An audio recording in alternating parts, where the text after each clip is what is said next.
morning. I'd like to call in order the co-curricular meeting, noting that all members of our committee are here. First, we need approval of the agenda. So moved. Second. All in favor? Aye. And I do not believe we have public. Oh, I'm sorry. I just forgot to give you my form. Oh, okay. I walked in with it in my hand. Okay, great. Is there a public comment form? Some of that, I'm sorry. But that's okay, just go ahead and do it, but then maybe grab it on the way out. It's by the front door. Okay, sorry. No problem. I almost followed the process. Yeah, I didn't realize that. I apologize. Okay, no, that's fine. Jeremy, Jeremy You're welcome to go first if you'd like. Oh, no, go ahead. Okay. Alfacher is here. Yes, thank you. Okay, so my name is Jeremy Alsacker. I've spoken in front of this group a few times in the past, but as things change and we continue to evolve as a school district and there's new people involved, I thought it was important to come back and share some of the general comments for how this process of potentially involving sixth graders in our middle school wrestling program started. Nick has the data for that today behind who in our conference already allows sixth graders. I myself am a youth coach for lacrosse, soccer, and wrestling. I'm certified in all three of them. For wrestling, for youth, I'm certified at the national level, so I can coach all the way up to national, international events, but focused on youth.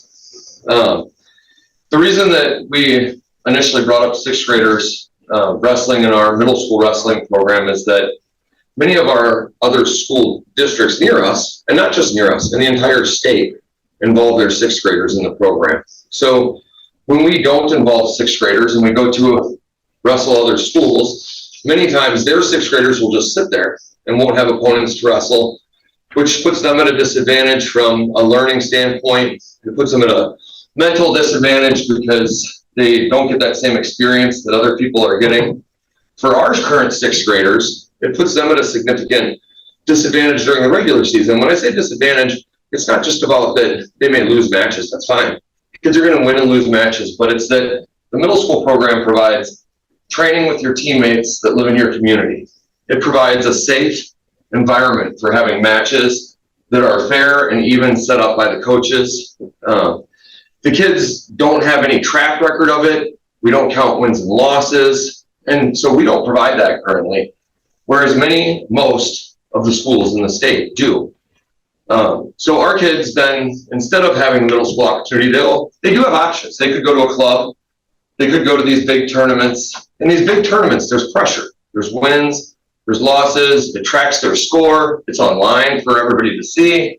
It tells you whether you're good or bad based on your track record. And so the mental disadvantage of not having it for our sixth graders is really unfortunate. And I think it's something that we can easily change. It's not going to add additional cost. The busing is already there and is an option. I've spoken to them. I believe our AD has as well, directly and personally. I do represent the Wrestlebackers as well, which is the local organization that helps fundraise and booster for the high school program all the way through youth. Tristan Jenny is our current coach, and I've handed this out before, so I should have brought the handout maybe again today, but Tristan supports this program. All the youth coaches support this. Our high school supports this. It has support all the way from top to bottom with every level of the wrestling community. And many of you have seen the form and seen Tristan's signature. And open my phone to look at my notes. And so I just appreciate all of your time. I do appreciate Aaron's effort in the past. This started a long time ago. And I really appreciate your effort in reaching out to so many other schools to kind of find out what they're doing and why. The advantages to this are numerous, and it's a great opportunity for our kids to participate in a Waunakee-based, safe environment sport that they already love, but can learn not to love by not having that sixth grade season, because it really is tough. We have the biggest dropout rate from 6th to 7th grade, and that's not normal. Other school districts that have that sixth grade wrestling program do not have that. And it's because of the mental pressure that's put on kids by not having that level playing field of that experience. So that's all I wanted to say. I didn't exactly time myself, but thank you. And I'm going to stay until that topic is further discussed. Thank you. And hi. I'm Sean Gerke, and I'm here on behalf of a later item about boys volleyball in the Waunakee School District. I will save what I have for that period, but a couple of the boys wanted to come in and have an opportunity to speak and voice their support, so I wanted to give them an opportunity to do that. Caleb? I'm Caleb Fisher. I'm a sophomore at Waunakee High School, and I play club volleyball, and I think it'd be a great addition to our high school. I'm Jude. I'm in 8th grade. I'll be a freshman next year at Waunakee High School, and I also play with Caleb in club volleyball. And I see a lot of other high school have it, and my friends do play for high school team. And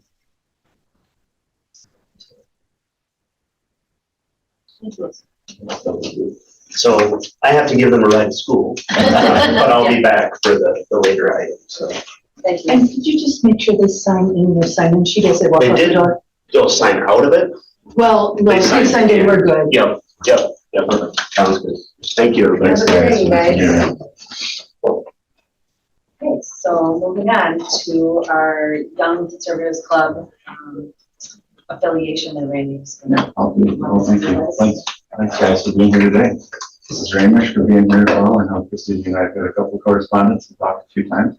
And then had an opportunity to meet with Jackson once or twice. So that's been really a positive experience, and I appreciate just the way that the students have kind of approached us with regards to what they'd like to do with the club, their vision for it, and also just your patience in order to get to this meeting, because I know we don't often meet as frequently as some of the other committees and the co-curricular area.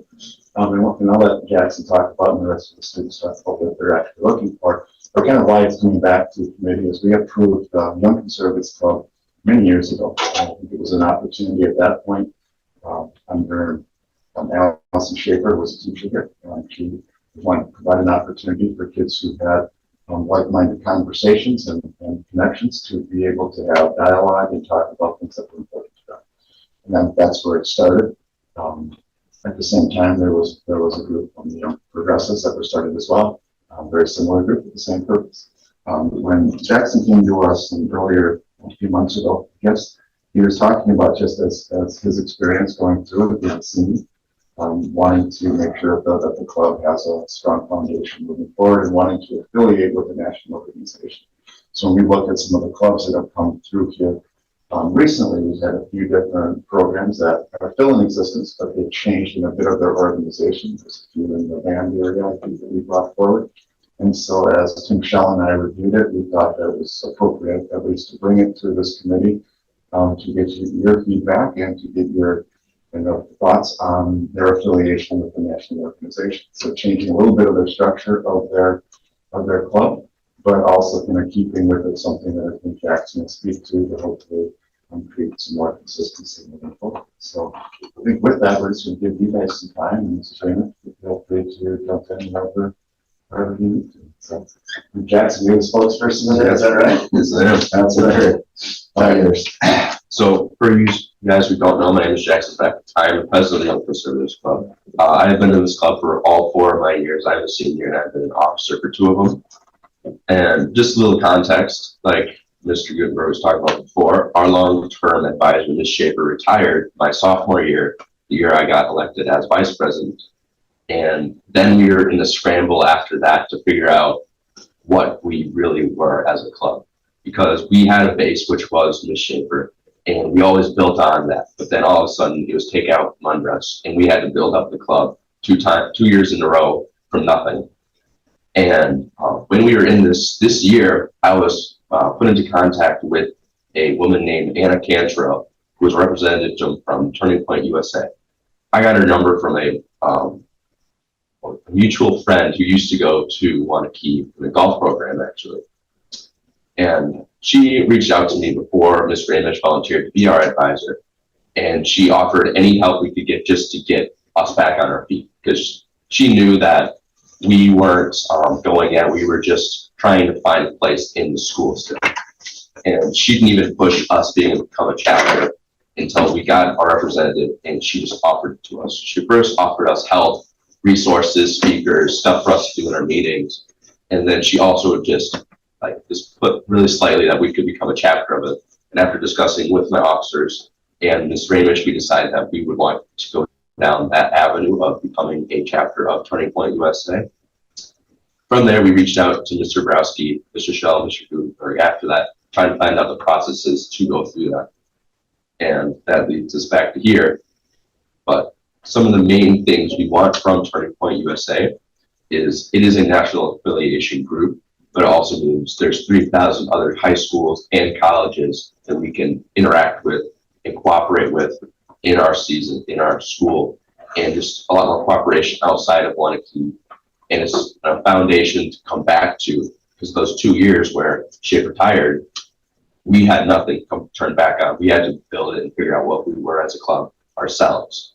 With Turning Point USA, we'd have that foundation. We'd have other people outside of the school if we need to support us and build us back up, as well as a lot more resources for us to use. Even when Turning Point was just an ally to us, and we were still the young conservatives, they were still offering us help. They were still wanting to help us just out of kindness, just out of the fact that they wanted us to exist. And it was that kindness from TPUSA that made us want to be a part of it, so we can have that full effect and also spread it to our school as well, not just our club. Because when me and Ms. Range met with Anna Canchel, representative, and her manager, they were offering us so much stuff just to do as young conservatives, just to have like forums, just talking, a lot more meetings, tables for lunchrooms, get people to talk and cooperate. And I forgot to bring it today, but they did offer us these things called activism kits. And they're just kits with pins, stickers, pamphlets, pocket constitutions, just to spread with people, spread the awareness. And one big thing for me, at least, is it is a nonpartisan group. It's not a Republican club. It's not a Democrat club. It is nonpartisan. It cannot affiliate with a single candidate for any presidential or any other election. And it does have to stay unbiased. And I thought that was very good and very helpful for the future and as a club. And these activism kits, we've seen them, Mr. Range has seen them. I don't know if I showed them to Bloomberg or not, but they aren't anything controversial. Like it's like go out and vote, freedom of speech, help the farmers, stuff like that. Just ideologies that we as a club already agree with. And we think Turning Point USA would really help us project that and help us like spread it a little bit more and like help us express ourselves a lot more than YCC is right now, because we are a single club in a single school. As her point would be a national organization that we can have a lot more helpers and speakers coming from us. That's all I have to say. I don't know if any other officers want to speak, but it's up to them.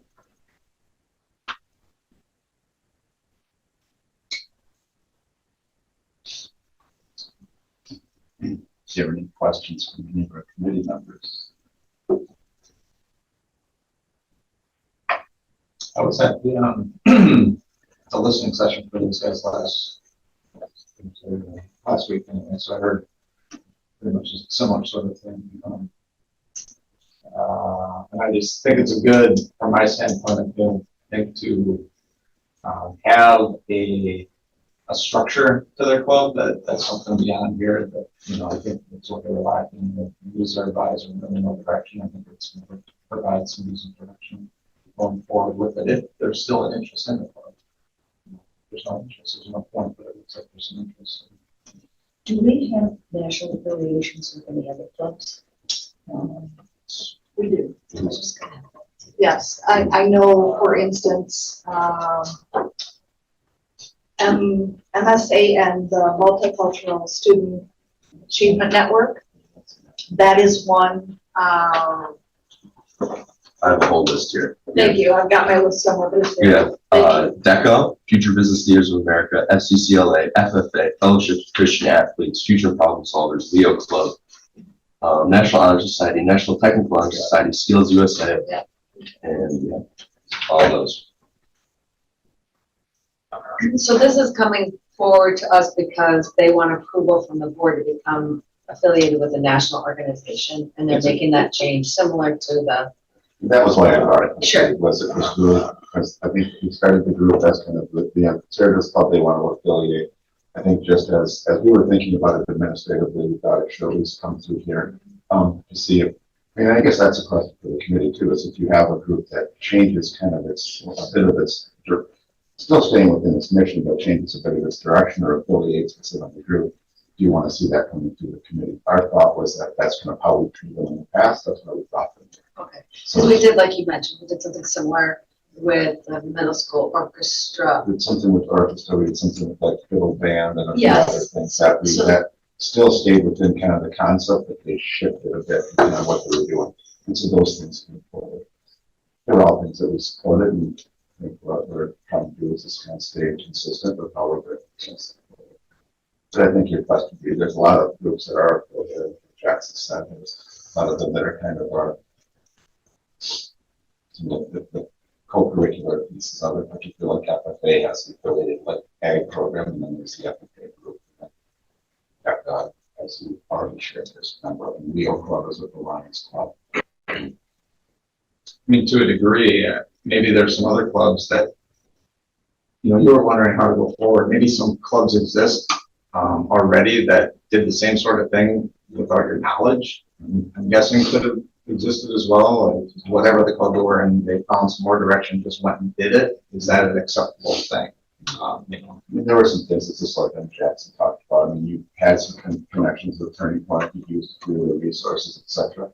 And that was a question that we had. That was, do you want to stay as the Young Conservatives Club and then utilize some of the resources? I think they offered that opportunity. Or do you want to kind of affiliate and become more part of the group? And I think that was kind of, I think, what sparked me with this bring here, was that if you wanted to become a kind of an affiliate member and then be listed in that official capacity, then I thought that made sense. You know, but if we were stayed just utilizing resources, we probably wouldn't do it. Yeah. We would become a chapter of Turning Point USA instead of just being YCC and have help from USA. Christine, I'm sorry, are you the staff member? I'm actually the attendance secretary at the high school, but when they needed an advisor for this club, I was approached by both Jackson and Brian Borowski and asked if I would be interested. And so I agreed to do it. Thank you. So I should have introduced you. It's just fine. May I offer something? Please. Turning Point USA, if you Google it, you will find it is a fairly wide organization. They have focuses in other areas aside from just high school. So it's not entirely high school. They have a college group. They have areas where they reach out to parents, another area where they reach out to faith leaders. So what we're focused on, though, is specifically Turning Point as it relates to high school. And what you will see there is that when it relates to high schoolers, they tend to focus on basic principles that conservatives embrace: limited government, capitalism, free markets. They stay fairly positive and upbeat. The, as they call them, activism kits. You will see that they are focused on things like "I love my country," "get out the vote." So they're not really encouraging confrontational activism or anything like that. This is mostly just basic conservative principles.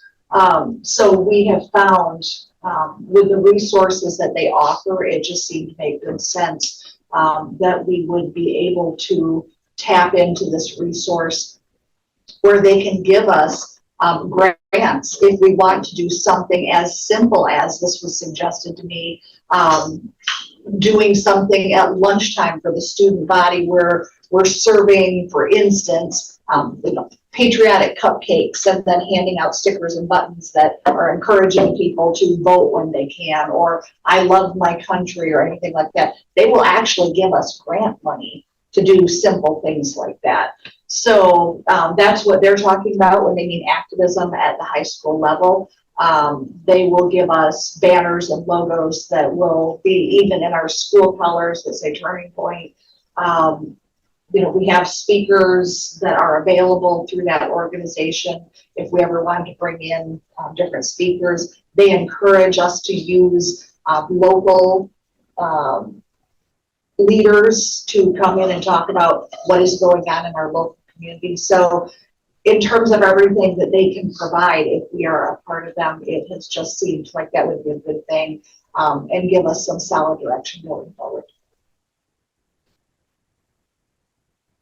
So we need a motion to move this forward to. I thought was to bring it to this committee and then have an approval for this kind of shift in the program, and then I would take it to the next committee. I make a motion to. Second. All in favor? Aye. Aye.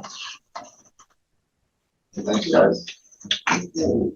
What I might have you do is ask them to be thinking about it to Bill, so I'll let you know when they're next in our board meetings. And when it's in, or maybe May 13th, yes, 15th. Is that working? 7:00. Yeah, so we have a 7 o'clock meeting that evening. That's going to be busy people, but if there's an opportunity for everyone to be there, that would just answer the questions that the rest of the board may have. Yeah, we'll refer to the full board and maybe a bit. Thank you, I appreciate your time. Yeah, thank you, guys. We didn't even keep you that long in this class. It's kind of slow. Right. I don't know why. They don't need the attendance secretary to. That's right. Thank you so much for your time, I do appreciate it. Congrats on that. That's huge, buddy. I love that. Moving on to our co-curricular report. Yeah. Put together some information regarding our winter, sports. Yeah, the format followed the same thing I had done in the fall. So you have a participation report that's there first, which just kind of gone off what Aaron had provided and a full package at the end of each school year, but I just thought it kind of made sense to break it down by season. So then when I report out to you guys, it's there in a snapshot versus waiting to the end of the school year. So just like in the fall, it shows the current year and then the last 2 years in terms of participation. Nothing really outstanding there, or no big change. In the presentation portion of it or in the slides, I did give the bar graph comparison, so you can kind of see where the trends go on participation. Scrolling down to that middle school participation number on page 2, you can see where wrestling is, and obviously that's going to be a topic for later as well. So there's room for growth there. There's room to offer an opportunity to 6th graders later on when we get to that point. As far as the numbers go for the rest of the sports, they're pretty healthy. Girls basketball had a much larger class, and you saw that this year with having a freshman girls basketball team, where you see that 46 number last year in middle school ended up boosting the numbers at this point. I think generally, if you do look at the numbers, you can see in the last couple of years, winter is typically your lower sport participation in category A. A lot of that has to do with club sports and those opportunities that, if you're in volleyball, for example, that's when your club season is typically running over for winter. So you get a little bit of a dip there. And again, this is just category A athletics. I did not include your forensics and things like that, where those do boost those numbers. Again, I can include that going forward, certainly. But this was just including those athletics that I was kind of directly overseeing. And then I'll actually move to the slides, the participation summary, which was the second attachment on that co-curricular report. A little out of my element this morning. So again, on slide 2, you're going to see the breakdown of the student body participation, much higher in middle school. I think that shows that there is an appetite in winter, especially for students that want to do something through the school. In winter for middle school, we're offering both girls and boys basketball, and then we're offering wrestling as well. And so it definitely, and if you remember back to fall, high school participation and middle school pretty much in line with each other. You can see that there's a little bit of a dip in the middle, or the high school numbers in the winter, and that middle school number stays pretty strong. So again, a lot of kudos to our student athletes, a lot of all-state recognition for academic reasons. Just like in the fall, the list was over 20 individuals. And just a reminder, that's mostly based on coaches associations that recognize that. So we try to push for the coaches to be involved in their associations. Then they're able to recommend their students for those awards and those nominations. In most cases, a coach has to be involved with the coaches association for any sort of national recognition, state player of the year recognition as well, so. What does that entail? So it's typically just, you usually get a staff membership or individual membership. As a school, we cover that membership for the head coach and the assistant coaches. Like basketball, for example, you can add your entire staff onto it. It's pretty easy to get everybody under that umbrella. Do we have any teams that don't have an affiliation with the coaches association? There's some that aren't as strong, and there's some coach associations that aren't as strong. Right. So like, for example, we have an all-state swimmer, and so they're invited to the all-state banquet. As long as the coach is a member, they're also able to attend and go to that banquet and receive that award.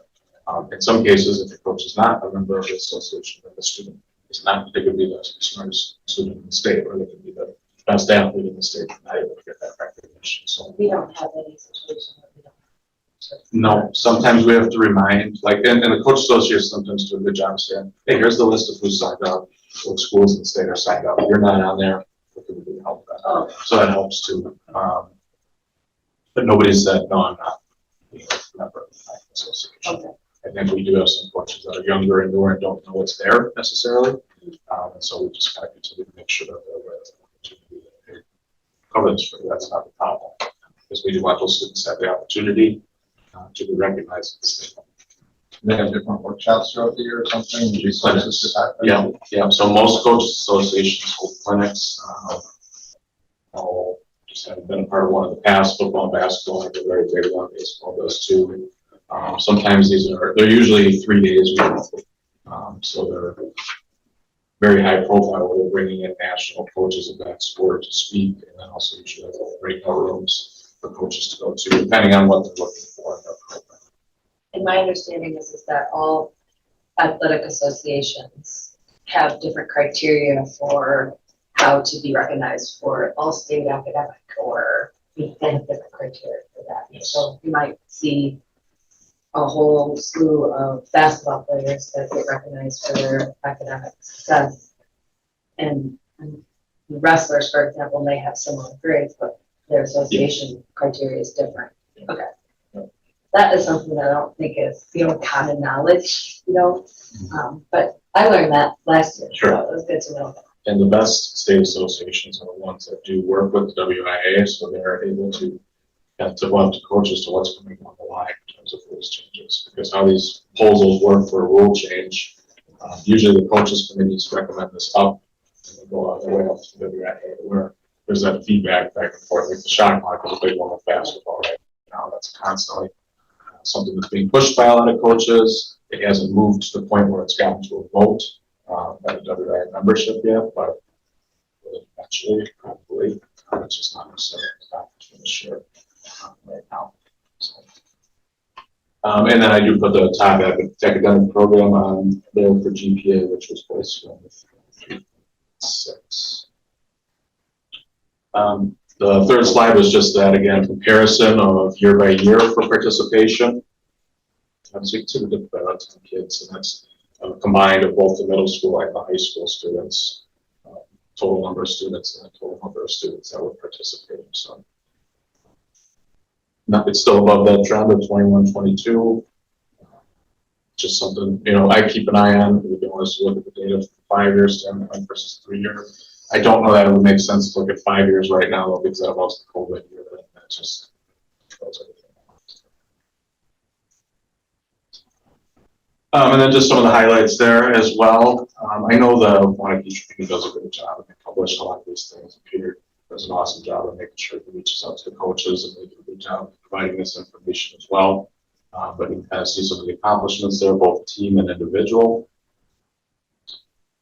We have a couple of the record points, which is really nice as well. Both individual performances in swimming for Brady, and then also for team championships. And then the girls hockey, which I know is a co-op, so I want to make sure I give them attention here too. They did make it to state. They were the winner of the WIA Sportsmanship Award there, which basically means when they were there, the WIA holds custodians, security, event workers, just fans in general.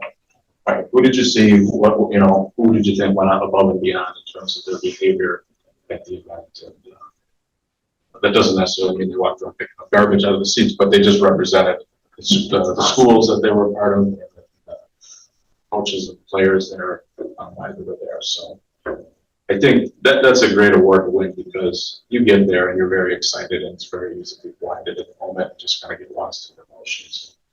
I still kind of realize, hey, I'm representing something bigger than myself here, and I'm sure they would love to have won state, but it's a nice consolation prize as well to know that we did things the right way when we went to represent very well. And then just because we do have a lot of different smaller clubs, but a lot of clubs in general in winter, to make sure I recognize them there as well. Any questions about the winter season snapshot? Yeah. It's one of the more challenging seasons because it's longer in duration, just with the winter break there, Thanksgiving, things like that. There's also 2 grading periods, and so that could be a challenge too for teams who are running the first and second quarter of the first semester. So. Mr. Question says, what do you want for the whole board with regards to co-curricular? We've done this very differently in the past. We've been time for this whole report was that kind of been repeated at the board level. It's also been a piece where we just mentioned it after the meeting and bring people back to this meeting. We want to see the attachments or the presentation. Right? So. I think that would suffice. I think it's good to recognize, celebrating all of the success that our students have been working on. Acknowledge that. So just refer them back to this meeting. Is that okay? Do you guys agree? Yeah. Thank you. Okay. Moving on to the middle school wrestling update. Yep, so this is, as Jeremy spoke about at the beginning, this has been a process that's been a couple of years. And then back in fall, and initially spoke, I think it was a fall meeting, we talked about this, and the possibility of adding 6th graders to the middle school wrestling team. And at that time, there was some more information that I wanted to look into, which to include what other schools in the conference are offering this. Are we the only ones not? What does the busing situation look like in terms of Paloop and getting 6th graders to the middle school for practice? And then also talking to Tim Momartz at the intermediate school, what would be a proper way to run academic eligibility for 6th graders? They're not operating on a letter grade per se, they're operating on a different system. So what would be the equivalent for that? So having done all that and having kind of dived into that and looked at everything, we are essentially the only ones in our middle school conference, which is huge. We're divided up into 4 different pods. So we're talking all the way down to Belleville up to Leedsburg and Baraboo and things like that. So this is a pretty wide map. Right now, we're the only ones that aren't allowing 6th graders the opportunity to participate in wrestling if they choose.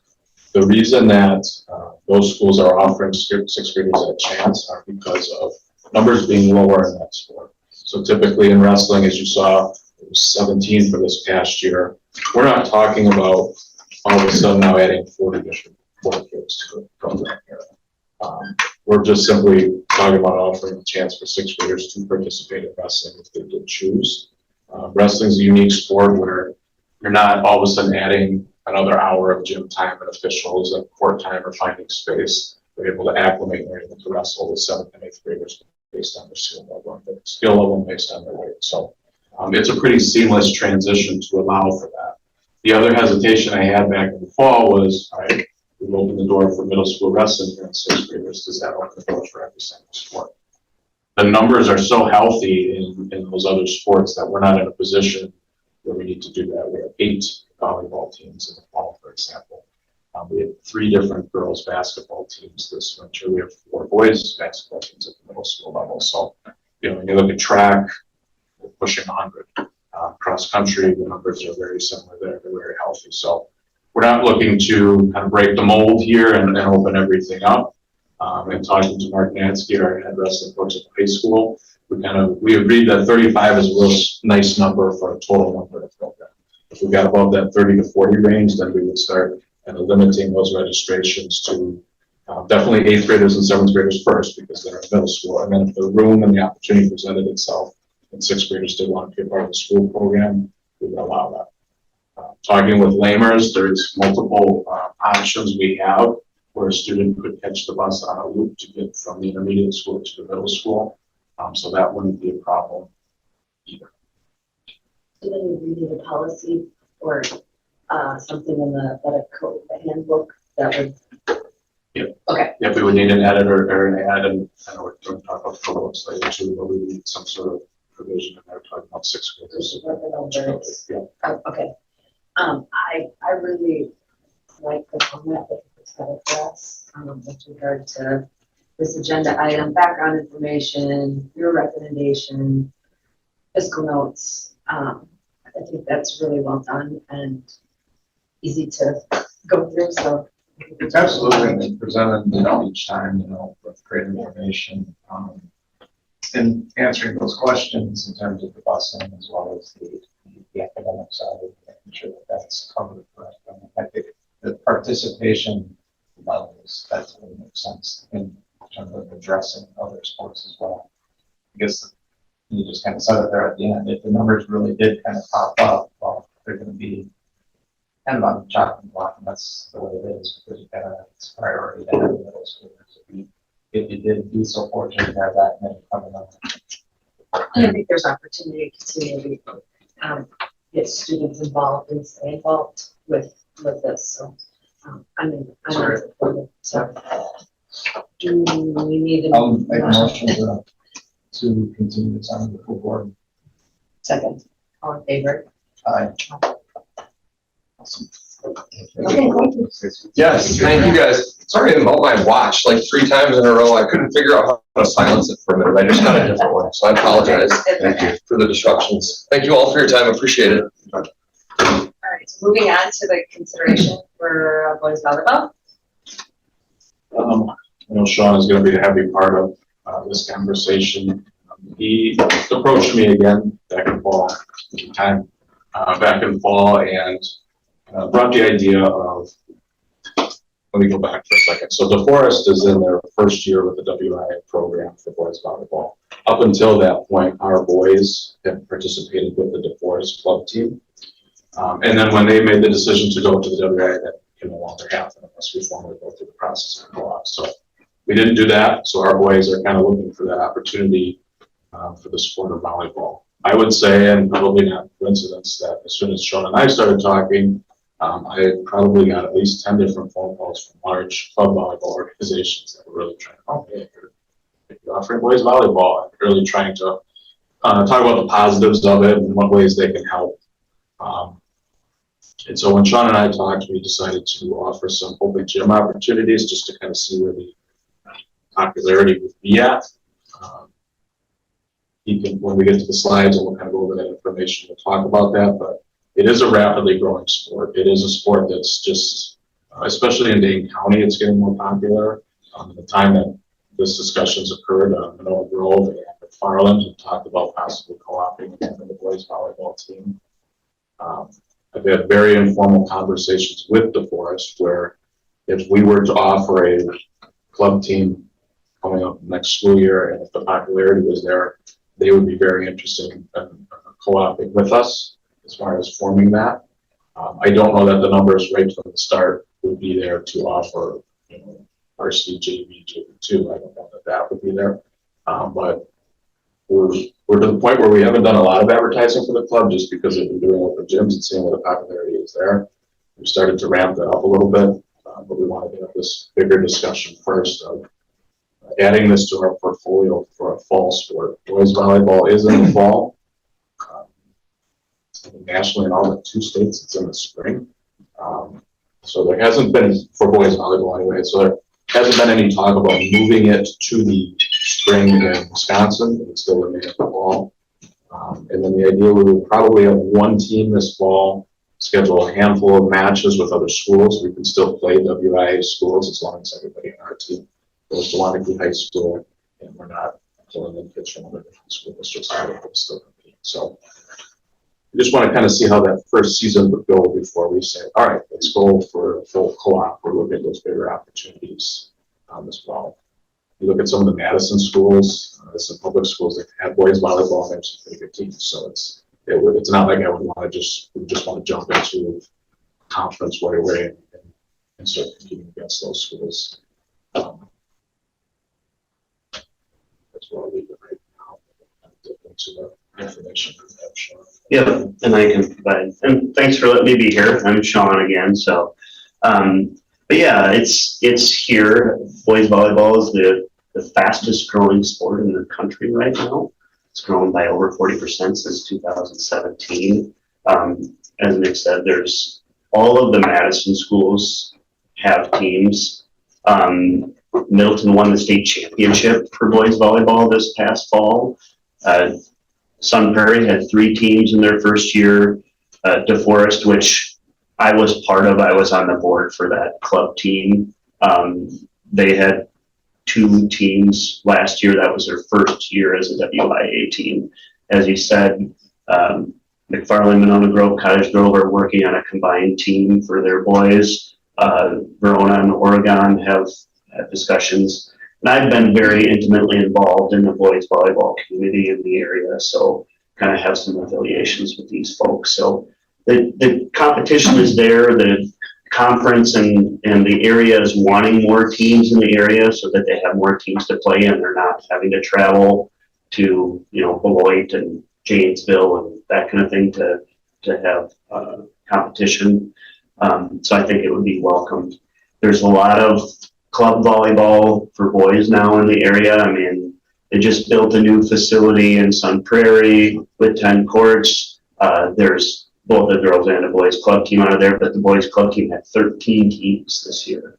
So all the way from 18 down to 13-year-olds. So it's growing and becoming very popular. Madison hosted a boys only tournament this year with just from teams from Wisconsin. There were 134 teams there. It's at the Alliant Energy Center. It's huge. So it's really blowing up. And then what about here? So he said we've had a bunch of open gyms. They've been pretty popular. In the fall, we had them on Saturday afternoons, and it turned out to be super nice on those days. And I was kind of upset about it because I'm like, come on, I want you to come into the gym. But we actually had a pretty good turnout, despite the fact that we didn't do a ton of promotion of it other than kind of word of mouth and me posting stuff on social media and whatnot. So I'll give you the numbers on that. So between the fall and the spring, and there might be a little bit of updated numbers here because we had one Friday night and we had about 11 new kids that showed up. So about 40 boys actually showed up at least once. Or I'm sorry, 40 boys expressed interest, 31 actually showed up. 20 of those would be high school age as of fall of 2024, and that included about 8 freshmen. There were a bunch of kids that showed up that were in like the junior high age. So of the 40, almost half of them were less than what would be freshmen next year. So you can see the groundswell coming as this is growing and growing, making it the younger you are, the more these boys are getting involved. Memorial had 40 freshmen try out for their team last year.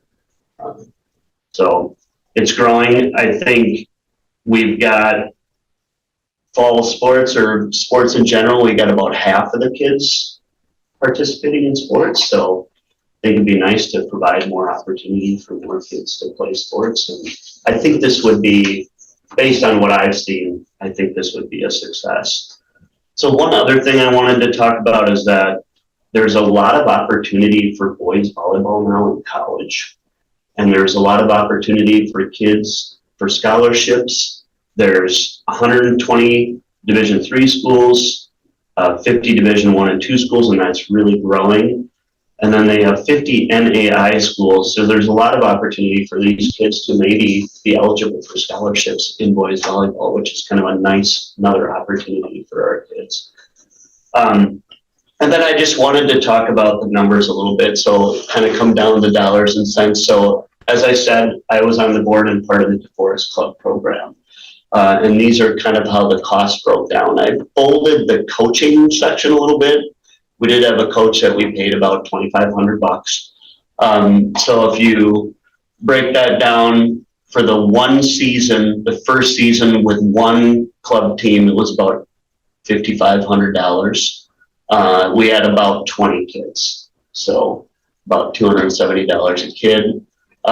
What we did is raise the funds for it. So I did, that club brought in about $10,000 in donations. So we used that for, the coach uniforms, the organization development, the different clubs and fees and stuff that came with that, ref fees, things like that. And then the balance was, once they made it an actual WIA sport, they donated that to the school so they could use that for future development. They've maintained the club and helped to raise money just like expected of any team. And then if in the future, obviously, if you add teams, that adds costs. So I just broke that down a little bit as to, what additional costs might be in the future, depending on if the sport continues to grow, like would be expected. So, and then what would the commitment be? I would expect there to be practices at least 4 nights a week, depending on what the gym time opportunity was. We had, I think, about 5 matches. There were a couple of tournaments. I've already talked to some of the coaches in the area about that possibility. Would you be willing to schedule some matches? And there's a lot of reception to that they felt as though that would be possible. Obviously, being the access to equipment, the nets, balls, ball courts, scoring equipment for matches. And then transportation. We didn't ask for any school transportation or buses or anything. Their families were provided transportation for that team, but that's all up for discussion. So, and then we purchased our own liability insurance. We do have a coach that is interested, but I'm not hiring anybody until this would be something that we thought would be approved. So I've already discussed that though and looked at a potential for that. So As Sean said, and again, you did so much of this work and has the knowledge, but I appreciate you talking about this because you have an experience going from club to another sport too. Couple different things with this. So as he talked about, gym space will be a little bit of a challenge. So we'll have to, and we did talk about this for sort of gaining more room with Heritage and potentially the middle school private courts. But there'll be some unique times where we're going to have to look at having matches, but having practice. Should we get to a point where we're advancing this forward and scheduling matches, then we can start looking into that and what it would be. There's opportunities there. I'm not afraid, like, well, if we don't, we're going to miss the boat here. We'll have plenty of room to schedule matches and those types of things in schools. The tricky part of the timeline is the WA has changed the date when you declare the fall sport, so it's September 1st. So it's kind of right in that period when we're looking at, all right, do we have the numbers to push this forward to go WIA in a year possibly, or co-op, it's that same deadline. So we're kind of running right into that same period where we're going to put in the notes for the motion. It's a little bit messy, but if we do want to go the route of recommending this forward beyond just a club opportunity, we'll have to come back to this conversation in August and kind of just see, all right, where did at least registration stand if we do participate with the club season in the fall?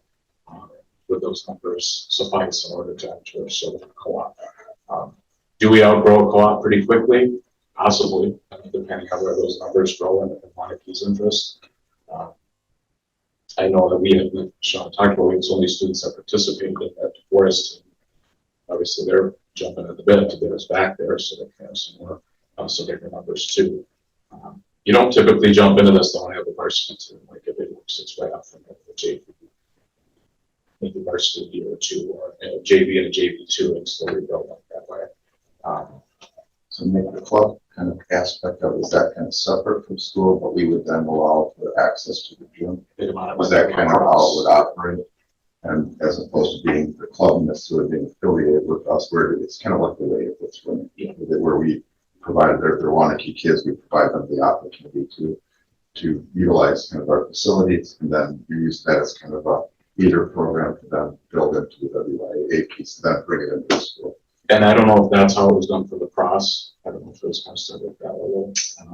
That I don't remember. I think it's been done. There's probably different ways that things have been done over time. I think like hockey would be kind of an example where there was a lot of the fees put onto the club, but it was associated with the school. Some of that was jumping in also when you were looking at lettering and stuff. So I think there was a chart where we had paid some transportation and officials at some point for clubs, but I'm not exactly sure where that jumped in. Yeah, where you said there was there's excitement from the club, but what is their interest level? Is it access to places or just getting the visibility of the sport? I mean, they definitely think that if we're able to kind of assist in providing them that gym access for Waunakee students to use it and eventually go to the route of having a WIA team, that's the ultimate goal here, where they're not having to, and then that way we're at least able to assist with finding officials. That could be a problem if they're Rolodex of them, but officials and just kind of assisting that along where it's kind of, we're in the first year of lacrosse with the WIA sport, boys volleyball, it already is and has been. But as far as us having a program entering that, it's Why did it drop off like in the late 70s, 80s? That was Badger. I mean, I remember my brother played volleyball through high school. What was it, numbers that dropped it off? Or was it money? Any going that far back? I don't know if it was in the 70s. there are a handful of schools that have it and disappeared for it. I don't know if it was specific here. Probably a funding piece, and it was probably a conference piece. Because a soft probably stayed in the Badger, and then Middleton eventually went to the Big Eight. I mean, those are because Middleton used to be in the Badger. Because some of them continued it throughout, right? I mean, they had another non-one up in Madison schools. It's the one we have.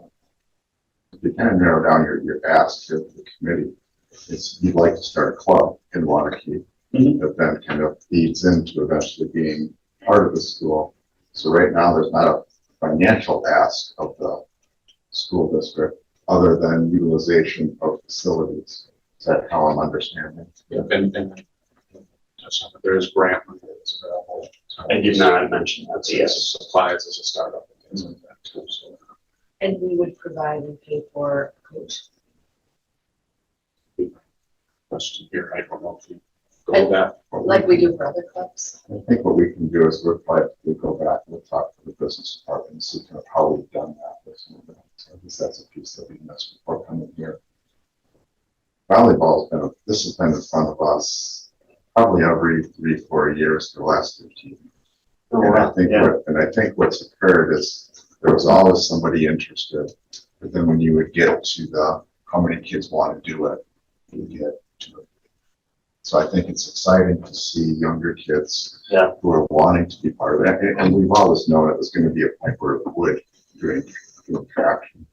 So I mean, I'm supportive of the idea of bringing it here. That's a great opportunity. What are the court sizes and net heights? Are there differences? Not even the height? The net is a little bit higher. Okay. Yeah, than the women's net. Like setting that up, then if you have it set, Yes. had an issue. They all adjust for it and have both. And you mentioned You wouldn't have to get new. You mentioned scoring equipment. Not like Well, just that would be normal to the normal. It's just your regular. Yep. I think this is incredible. I appreciate your energy and I think it's amazing that we have people in our community that are trying to get our students involved and connected within our schools. And I love to hear about the interest of our students. So I'm in full support of the students, especially administration being in full support of it. And I think we need them. I would say there should be a motion for us to move it forward as a club. And that would then allow us to use our facilities, and then we'll do some additional investigation of how we started the club school transition for some of our other programs, so we can stay consistent. I guess that's probably the biggest thing, that, you know, that gym time and how that's gonna impact other things. Is Now, that- we're moving this to the board, or we're moving it? Moving it to the board, yeah, I think we'll move it to the board and we'll fill in some of the questions that have come out, but I think conceptually moving it to the board as a supporting of a club by providing some of the space, and then looking at kind of what that transition is as they want to move into a school sport. So that isn't in conflict with our current one. That starts to drive us into something. Because I know that you can go back to all these, they're always strapped for gym times, and I was just, it's more strapped, even though they get more. So You're going to have some different facilities that will allow for this, the gym at Heritage is size of the middle school, or size of the intermediate school. And then you start looking at the one that will come as part of the new middle school, will be more field. So you're going to see more opportunities. That's one of our limiting factors. But so What are the timelines on those? Right now? Heritage will be open this fall, and then the new middle school will be open in fall of 26. So there's 13. For Girls, there's 8. Oh, Yeah, eight, there's a lot. 8. 40. But And we are just talking about right now, high school level for this club, starting it there. Yes. Yeah. Okay. So I'll make the motion to move this forward, the club version forward to for Second. consideration. All in favor? Aye. Awesome. Thank you for your work. Yeah, thanks for your time. You bet, guys. Have a great day. And Nick, it was really nice to see all this good information gathered. I mean, it was easy for me to follow, so thank you. Yeah. Very helpful, right? Very Like all, addressed all the questions. I had. Uh-huh. Yeah. Moving on to review and consideration of esports at the high school. I'll give a little background on this one. One of the things as we talked to the committee about after the budget committee is we've been trying to make sure that we have a little better process for approval of new programs, and then open clubs particularly, and then also how we then roll into the pay component, particularly these ones that have kind of that 3-year, you have to show your existence for 2 years before you qualify for pay. We went through in the HR and business office, and with Rebecca, we realized that esports, they've been in existence for, I think, 2 years or 3 years. As we went back to kind of prepare to bring them forward for then a pay component, we realized that there was never a vote by the committee and a recommendation before on this. This was one that had a lot of support at the committee level, but I think there was a question that was asked at the committee level that then said, we'll bring that back. Well, that never came back. And then through different transitions that have happened, it got caught as we went through it. So what we wanted to do is bring this back to make sure we had approval for these sports. And I think, Nick, you've got a little more background as far as what's been going on recently with it. So Mr. Jelassic is the leader of that club. As well as Michael Garcia, who works at the middle school as a para. So it sounds like in 21, this was proposed as a club, and they didn't have a leader or a position. And then they went through their process now 3 years later where they are asking for a paid advisor position. There's about 30 kids that are involved in this program from fall to the end of the school year.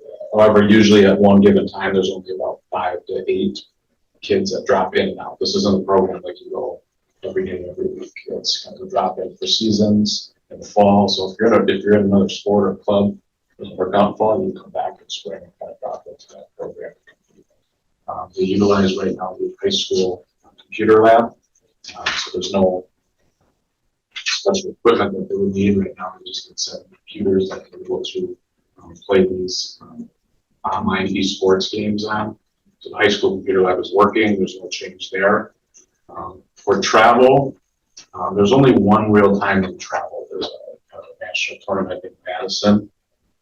Talking to Mr. Jelassic, we're not necessarily looking for a bus because not enough kids go to this, where it would be mostly parent-provided transportation, alternate transportation if desired. Well, that, yeah, it's one of the big school bands. Yeah, and we did talk about school band as an option too, yeah. But otherwise, they're meeting 2 to 3 times a week for practice and they can compete virtually with other students as well.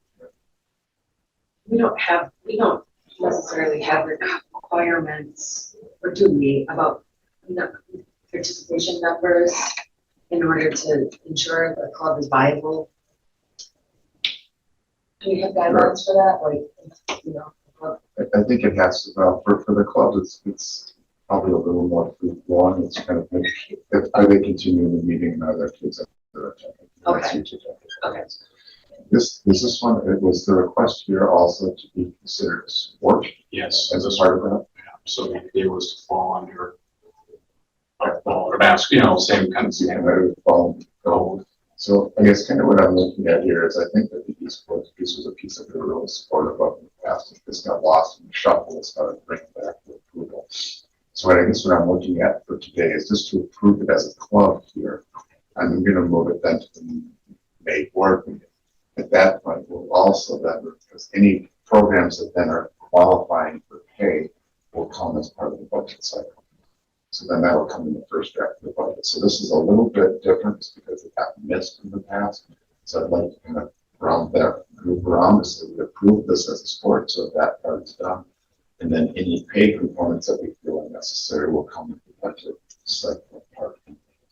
You mean approve it as a club? You said, sorry. Or as you competing as a competing. Yeah. It's kind of. What's the difference between a sport and a club? This gets a little gray. This is more like I would say this is more like a mountain bike club as opposed to a basketball team. They're both competing, and I think what we've defined is when you get to like the athletic code, if they're competing, then there's some code. So let's say this would fall under there. And then we've also said if we have a group that's competing and traveling, that we will pay the coach.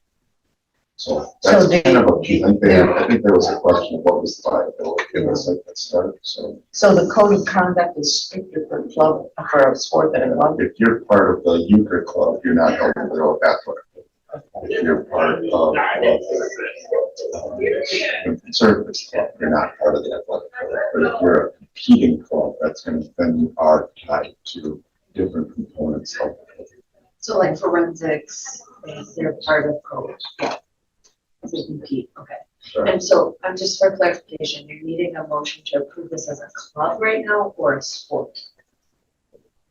That's where, Yeah, that's your question. yeah, because I thought it was as a club and then we will just, because we haven't gotten to that point yet. Right. They titled themselves a club, but it's like a non-binding club.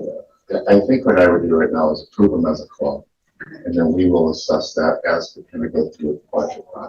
They're qualifying for pay. That's really where they're at that 3 years.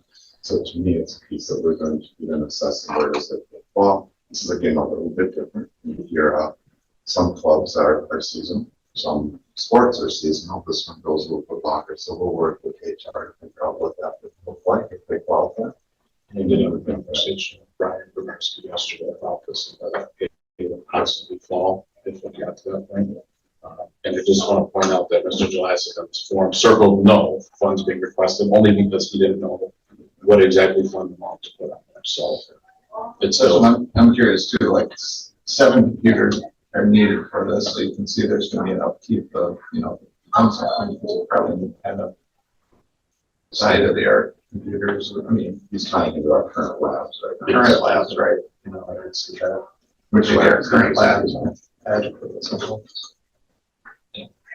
So when they go and compete, are they going virtually, going physically? most of the time it's virtual unless you make it to like Super Bowl, if you will, the competition, then it's in person. You're still at a computer. So you but- don't have to take our equipment anywhere, it stays here. This is a pretty growing area. I mean, I think, look, we just had esports team at MATC working in so I mean, that was a group that was part of us. And you're seeing that, and I think in more and more places, I'm sure you're seeing it in high schools. And we do have both the kids that are, students that are in traditional sports that are also in this, and ones that aren't traditional in sports are in this as well, so.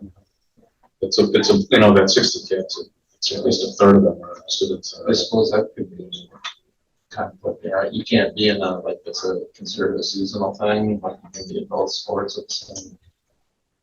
In football, I mean, the sports season, is that gonna be a conflict that works out, you know, I don't think it's. I'm sure that's- As we're adding all of these things little by little, and it looks like the budget can handle it, is somebody really looking at the budget and saying we can handle it? That's why it's coming in the budget process. Yeah, so I think we need to, yeah, my view is we prove it as, we're not approving It's a the dollar concept. amount. All we're approving right now is that it's in the club that can exist. So we have that piece, that part checked off in the process. And then we'll work through with the other items that are coming forward as the budget with the club expenses. Move to move this forward as a club. Second. All in favor? Okay, Sorry we missed that one. That's just one that, when we had to do some digging to see what our history was, if we thought it was approved, and we realized that some of the pieces. And then next on the agenda is co-curricular code follow-up discussion. If this is just a follow-up, I think, per conversation we had, probably at the board meeting and at the curriculum meeting. And I think it was kind of jettisoned off of a conversation that Mark was having with us with regards to the strictness of rules from a board perspective versus what a coach can also put in as two roles. So that's part of, I think, what Nick wanted to talk about.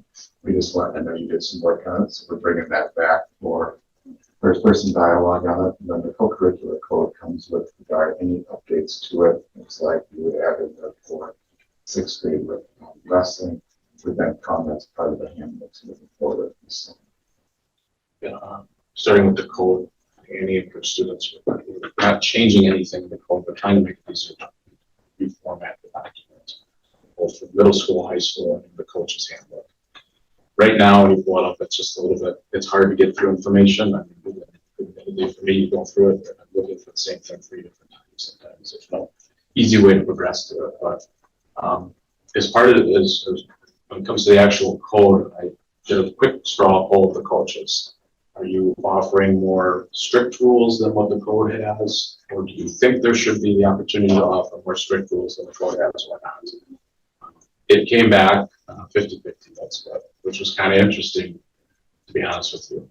Most of the reasons that a coach wanted the ability to have more strict rules was for the 3 strikes you're out policy, so 3 code violations policy. Some coaches wanted that, thought that should be 2. You've had 2 opportunities, or you've had 1 reminder after the first code violation. Your second one would essentially, if you're removed from that team and from athletics, if you were to fall into a code violation. Some coaches said, yeah, we should all be under the same standards. Why should it be different? The code says this, that's what we operate on. From my understanding in the conversation with Mark, I believe the conversation was about code violations. It wasn't necessarily about the academic piece.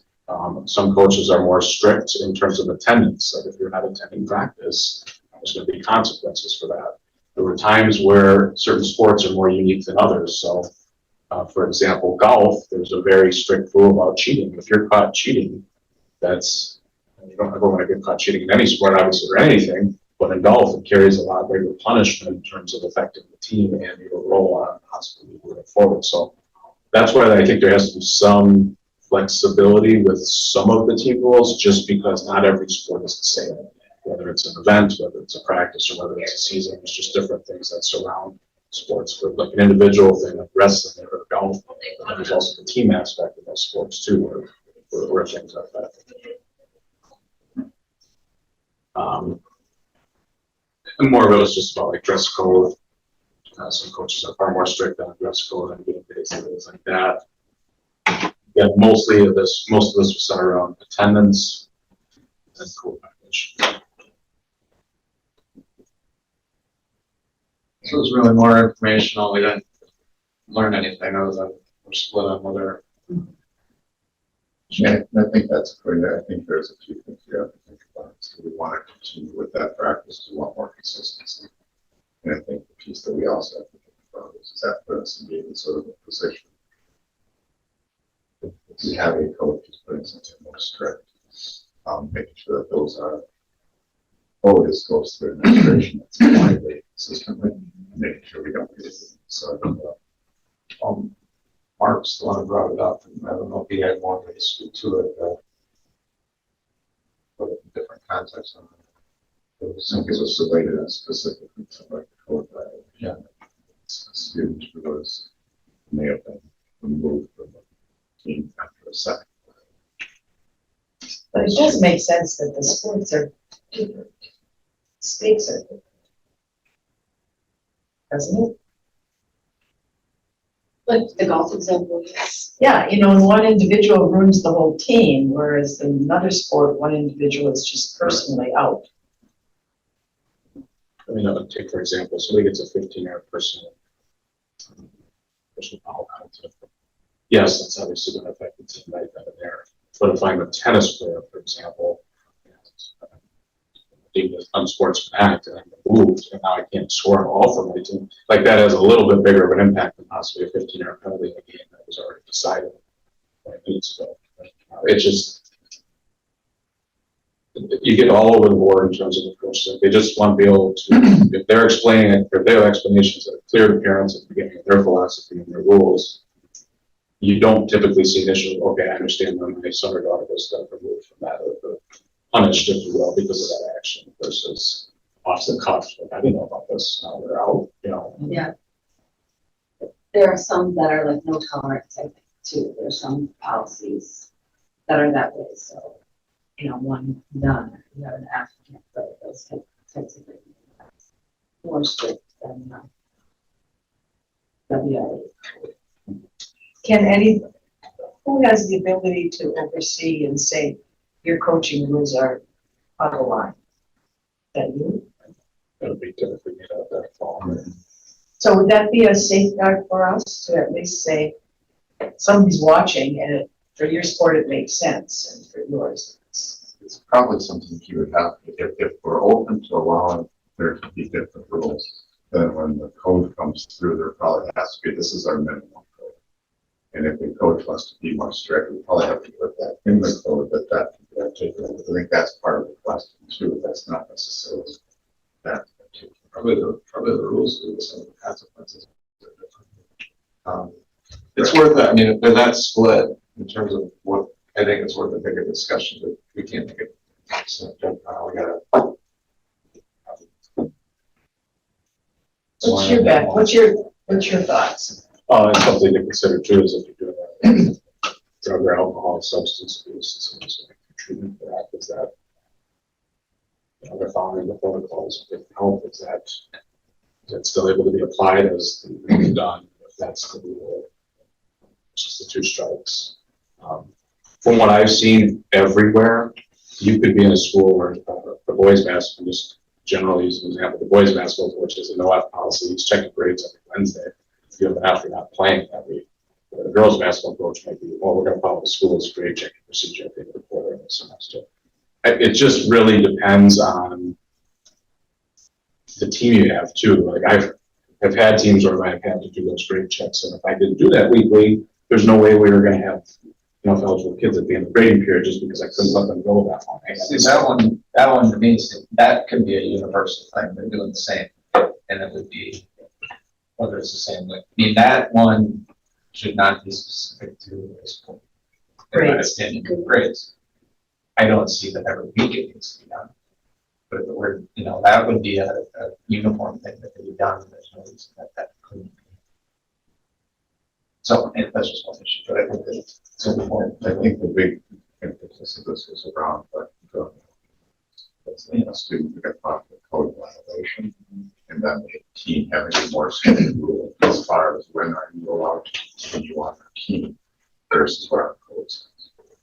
And we do have a provision built in where if your code violation is related to substance, you could go through the council procedure to reduce it from 33% to 20% in the season as well. So most students get something like that if that's the case too. Social work.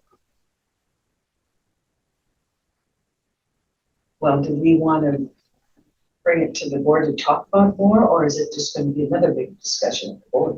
It will be a big discussion probably, and I don't know if that's productive. I don't know. That's another thing to talk about. Yeah, I don't know either. And I don't necessarily know as a board if we're the experts on what is best for kids. I mean, our administration Right. and coaches and staff, they know what is best, what is in the best interest of kids. So I think we need That's what I mean, like, the great thing, was we can make a decision, don't do it the same, but like, I need more information. I mean. So I will request. We can do a couple together, we could gather more specifics, and we could bring some ideas back. And we could have this another curriculum. Yeah, I think that makes sense. And then we bring it, and then we go over, or at the time. Do you need more directions on what specifics? I would, yeah. Oh, yeah, fix it. I mean, I think it would be what are best practices in my mind to keep, what are other districts doing that they find works? What is research say about keeping kids engaged, after they may have gone through rehab? Like, does it make sense? Is it in the best interest of all the kids? Is it that, how does it affect a team dynamic? That kind of thing. And did the issue come up because there was a real problem, or there was a unique My guess is someone was annoyed because someone got off really easy for the same thing on one thing, and another sport it didn't happen. It's like, how come that's the case? That would be. That's a guess, yeah. Yeah, it's a guess. I know it's a. So that's why I'm wondering how big of a problem is this or is it? Or we just picked up a rock and said there is stuff on I it. think it comes up when you have a kid removed from the team. Yeah. And then you have, well, there's a rule, here's the code, that's approved by the board. But my coach implemented this, which you follow. So I think it's a time where we probably have to clarify that even within our code, if we're gonna allow this other specific code, we probably articulate. And then if those are there, then there probably needs to be a provision that nobody gets removed from a team without going through it. Yeah. Because right now, that's not necessarily the case, or it hadn't been prior to you. No, So the I only think- provision selection team is supposed to be ran by athletic director or principal. It's final roster. So there could be some other, if you're going to remain with allowing the maybe there's another provision. Yeah. It's not just solely the discretion. Yes. That way there can be, but that may be a piece we can bring a few of these things for action. Some of the specifics. I think. So why don't we, while we're here, folks is, I got a 9 o'clock. So we can. Another Well, meeting. we're gonna have a new committee. Yeah. So why don't I just wait till we'll see where our committee falls, hopefully we stay. Judy, you can stay part of it very nicely and stuff, that'd be great. I won't fight you for the chair. Yeah, why don't I look at the May meeting, hopefully we'll say. Okay. And that way I don't look this up. Then we can get that done before, so we're- And it doesn't matter where we were assigned, because I get to go to all of this. Right. We have to find out. Okay, motion to adjourn, do we have a second? Second. All in favor? All right. Aye.